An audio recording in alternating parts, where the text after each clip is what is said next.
안녕하세요. 3분 외교안보 브리핑 시간입니다. 오늘은 2020년 1월 17일 금요일입니다. 문정부 홀로 대북 속도전, 미국, 일본에 이어 프랑스도 제재 유지 입장 표명. 문재인 정부는 금강산 개별 관광 추진 의사를 밝히며 제재 우회로 찾기에 돌입했는데요. 그러나 일본과 미국은 물론 프랑스도 대북 제재 유지 입장을 피력했습니다. 1월 15일 유엔 프랑스 대사는 문재인 경업 구상에 대해서 북한의 비핵화 조치 없는 상황에서 제재 완화는 타당치 않다며 대북 속도전을 정면적으로 비판했습니다. 문재인 신년사의 남북 경협 구상 1월 7일 김정은 답방, 철도도로 연결, 접경지역 협력 및 관광, DMZ 유네스코 공동 등재 등 이것에 대한 반박입니다.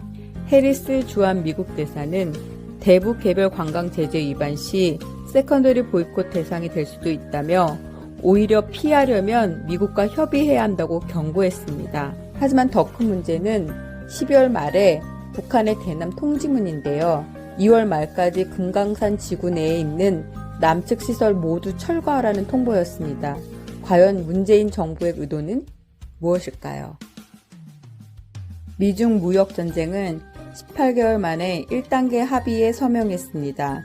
중국은 향후 2년간 미국산 상품 서비스 200억 불 구매를 해야 하고요. 반면 미국은 중국 상품 관세에 인하를 해야 합니다. 특히 미국은 1,200억 달러치 중국 수입품 관세 15%에서 7.5% 인하했는데요. 약 1,560억 달러치 중국산 소비재 상품의 관세도 보류하고 있습니다. 같은 합의로 세계 경제의 불확실성이 다소 해소되었는데 단 이행 과정에서 분쟁 재발의 가능성이 있습니다. 즉 기업 보조금, 화웨이 제재에 여전히 불씨가 남아 있습니다. 한편 한국 경제에 미칠 긍정적인 영향은 제한적입니다. 중국이 2천억 불의 규모의 미국산 제품을 구입하는 과정에서 한국의 대중 수출 감소가 불가피하기 때문입니다. 트럼프 탄핵안이 1월 15일 한 달 만에 상원에 제출되었습니다.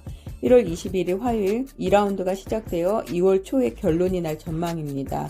펠로시는 헌법 위반을 주장한 반면 트럼프는 사기 탄핵을 주장했습니다.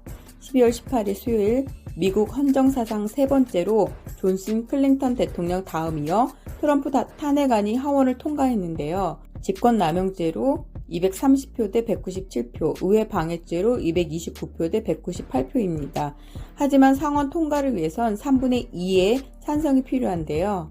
미 상원의 의석 분포가 전체 100석 중 공화당이 53석, 민주당이 45석, 무소속이 2석으로 불발된 전망입니다. 미국의 탄핵 절차는 하원 의장 탄핵 조사 지시 9월 28일 날 시작해서 하원 상임위 조사 법사위 의결, 과반수 통과 이후 상원 심리 표결 3분의 2 찬성이 되면 탄핵이 결정됩니다.